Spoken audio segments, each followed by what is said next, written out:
students, welcome you all on Mohari Devi Taparia Girls College YouTube channel. Today in this video lecture, we are going to continue our poem and our poem name is Winter. Okay?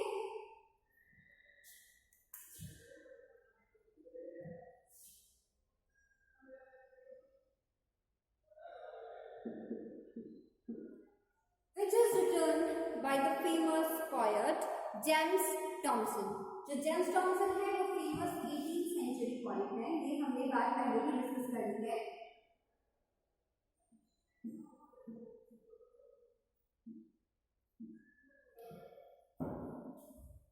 Okay, सो अभी तक हमने winter poem के 3 parts complete किए हैं.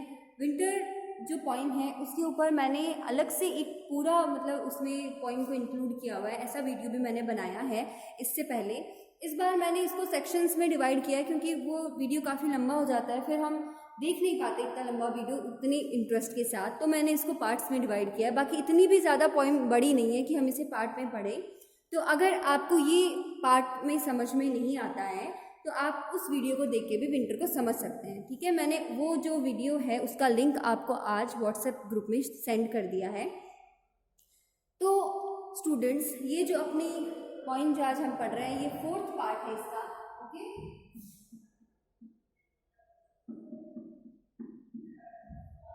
So this is our 4th class on this particular poem winter.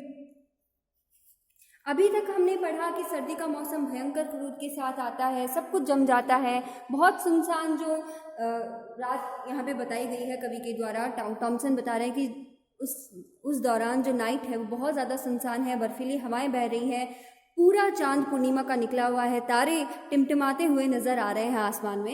ये सारी चीज़ें हमने पढ़ ली है. अब देखते हैं मॉर्न जब होती है, टिल मॉर्न से हम वापस शुरू करते हैं ताकि हमें पीछे का थोड़ा सा लिंक मिल जाए, जुड़ाव हो आपस में इसका. ये सारी चीज़ें मैंने आपको इसलिए बताई क्योंकि मैंने आपको कल कहा था कि मैं सारी चीज़ें आपको बताते हुए चलूँगी ताकि अपना जो ये वीडियो है उसमें हमें पूरी पोएम एक साथ मिल जाए. तो जैसा कि हमने पढ़ा अब तक, क्रोध के साथ आती है कौन? विंटर जो सीज़न है वो क्रोध के साथ आती है, क्रिस्टल पेवमेंट बनाती है, सब कुछ सब कुछ क्या हो जाता है, सीमेंटेड हो जाता है, सब कुछ यानी कि जम जाता है. जो रिवर्स है वो ग्रोल करती है यानी कि गुर्राती है, और इतनी ज़्यादा शांति है कि जो नॉइज़ है वो क्या कर रही है, इको कर रही है. ठीक है ना, जो डॉग है वो डैटर कर रहे हैं, ही फॉर लॉ कर रहे हैं. ऐसे करके हमने पढ़ लिया कि जो नाइट में जो व्यक्ति जा रहा है उसके लिए सब कुछ बहुत ज़्यादा सुनसान है और उसे जो डॉग्स हैं वो बाक कर रहे हैं. अब चलते हैं टिल मॉर्न वाली लाइन से शुरू करते हैं हम. Line number 24 of this poem. So till morn late rising over the dropping.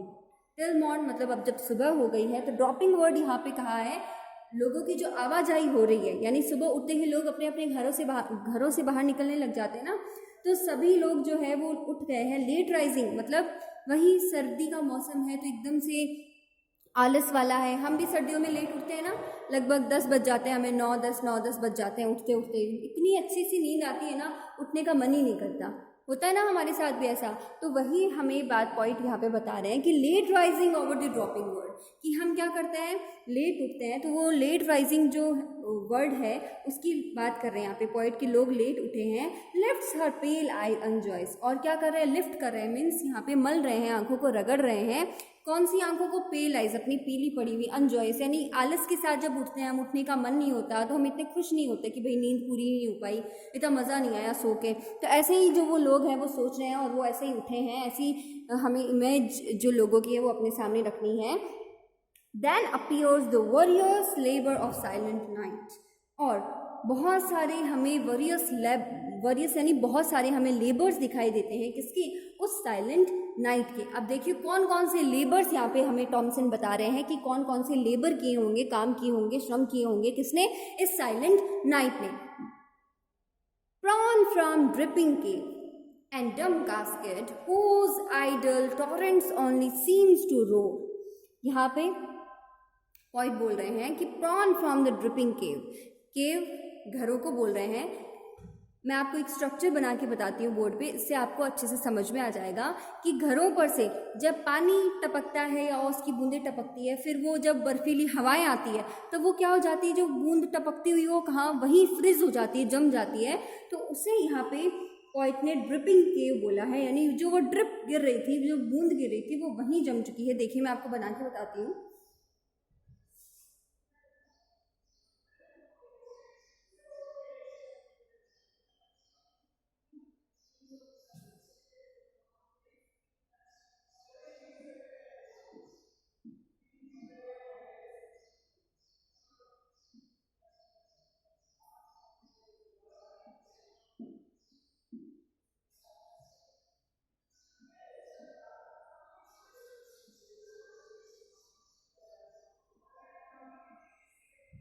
अगर आपको समझ में आ रहा है तो हम कार्टून्स में देखा करते थे ना, घरों के ऊपर जो पानी टपकता है वो टपकते हुए जम जाता है, तो वो एक ऐसे क्रिस्टल के जैसे बन जाता है, एक बर्फीला वो बन जाता है।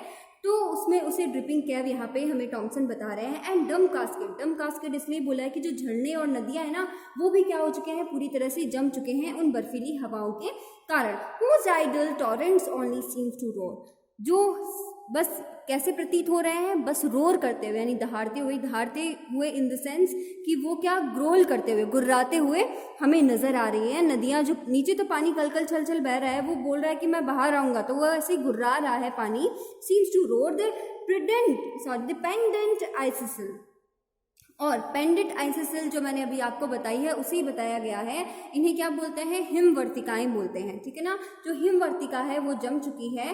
The frost work fair where transient hues and fancied figures rise wide spouted over the hill the frozen brook a livid tract cold gleaming on the morn.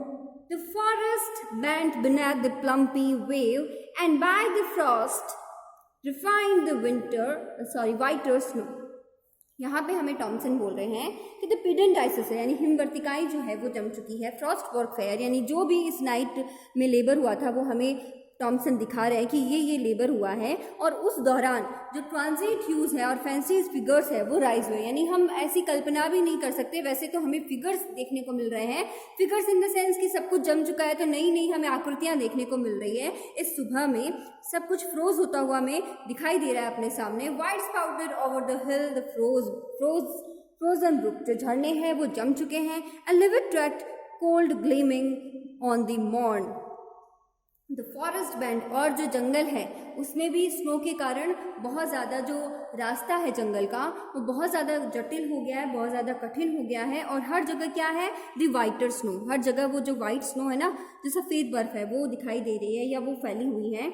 इनक्रस्टेड hard and sounding to the trade of early shepherd, और किसके लिए मुश्किल का रास्ता हो गया। जंगल से हम तो जाएंगे नहीं, जंगल से जो कॉमन लोग्स हैं या फिर जो हाईली रिच लोग्स हैं वो तो जाएंगे नहीं। जंगल से कौन जाएंगे, जो चरवाहे हैं, जो गडरिए हैं, वो अपने चरवाहों को लेके जाएंगे, वो अपने जो चरवाहे की झुंड है उनको लेके जाएंगे।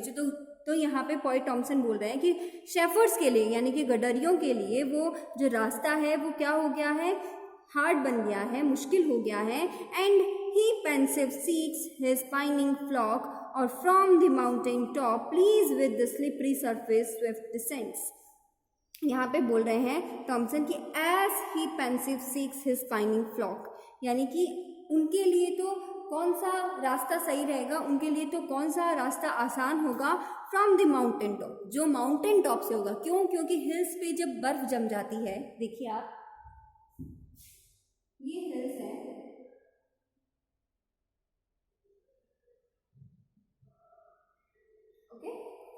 ये जो मैंने फिगर बनाई, एक हिल का बनाया, एक पहाड़ी का बनाया, और जो ऊपर मैंने इसके साइड में जो बाउंड्री करी है वो आप समझ लीजिए स्नो है।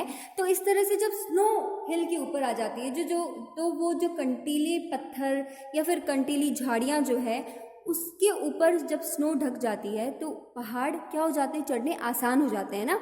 तो बोल रहे हैं यहाँ पे पोएट टॉमसन कि हाँ, जंगल का रास्ता जो है वो शेफर्ड्स के लिए हार्ड हो गया है, मुश्किल हो गया है, लेकिन जो हिल से नीचे आने का रास्ता है, ऊपर जाने का नहीं बता रहे हैं, नीचे आने का जो रास्ता है हिल से, किन के लिए, शेफर्ड्स के लिए, वो कैसा हो गया है, प्लीज्ड, यानी खुशी वाला, उन्माद वाला हो गया है। किस खुशी और उन्माद से, विद द स्लिपरी सरफेस, जो उसकी सतह है वो कैसी हो गई, स्लिपरी हो गई, यानी फिसलन वाली हो गई है। स्विफ्ट डिसेंट्स, जिससे वो नीचे आराम से आ सकते हैं। नीचे की तरफ से डिसेंट मतलब नीचे की तरफ आना, तो नीचे की तरफ वो आराम से आ सकते हैं, फिसल कर आराम से नीचे की तरफ आ सकते हैं। तो उस दौरान उन्हें किसी भी कांटे का, पत्थर का ऐसा उन्हें सामना नहीं करना पड़ेगा। होप आपको पार्ट 4 तक विंटर पोइम अच्छे से समझ में आ गई होगी। आज इस पार्ट 4 में हमने विंटर पोइम को कंप्लीट कर लिया है। विंटर सीजन है, हम आराम से इमेजिनेशन के साथ इसे पढ़ सकते हैं, पढ़ा भी है हमने। तो अब हम नेक्स्ट वीडियो में इसकी जो सेकंड पोइम है जेम्स थॉमसन की, सीजन वाली, जो हमारे सिलेबस में लगी है ऑटम, वो कंप्लीट करेंगे। तब तक के लिए bye bye, thank you and take care.